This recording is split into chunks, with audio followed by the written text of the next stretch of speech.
من در یک مجلس بودم، یک جنرال صاحب آمد. خب ما گپ میزنیم، یک دفعه جنرال ها کردیم سال پنانکاری گپ هستم که آمد شش بادارده چهار کرده شموتو گفت که خود چطور است؟ عاجل سیگرت کشید. گفت مولوی صاحب مرا دید که همونجا لنگی دارم نشستم، اجازه باش سیگرت؟ گفتم اجازه نیست.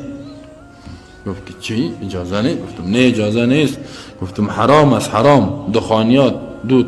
رسول الله هم حدیث نه عن کل مسکر و مفتر، از هر چیز نشاور سستی که میاره یه خبیث است، چیزی مخدرات است، مواد مخدر است. گفتم یک پودر یک نمیشه دیگه نمیشه دیگه. گفتم اگه تو سیگرت بزنی ما دلبرد میشیم اینجا، مجبور ما از اینجا فرار کنیم.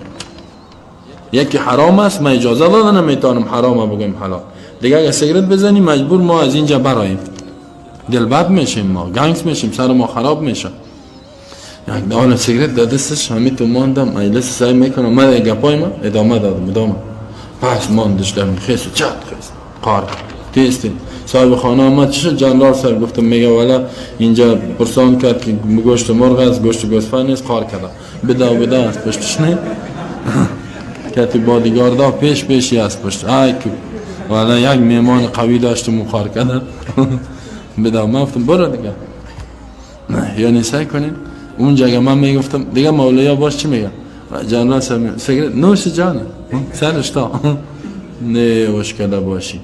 یک تا برات میگه که چهار سجاده نه وشکده باشی، حرام است کل مسکرن، هر چیز نشاور حرام است. چرسیستی برای از خانه ما در خانه چرس نزنی.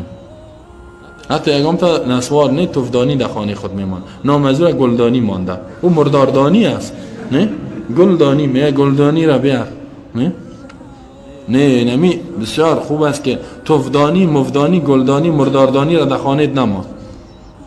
میمان که نسوار ازت اولش خارشو بگوی بسیار چیز بد است ردش کو. خب باز اگر دادانش نسوار ما کجا توف کنم بگو برای در تشناب برو.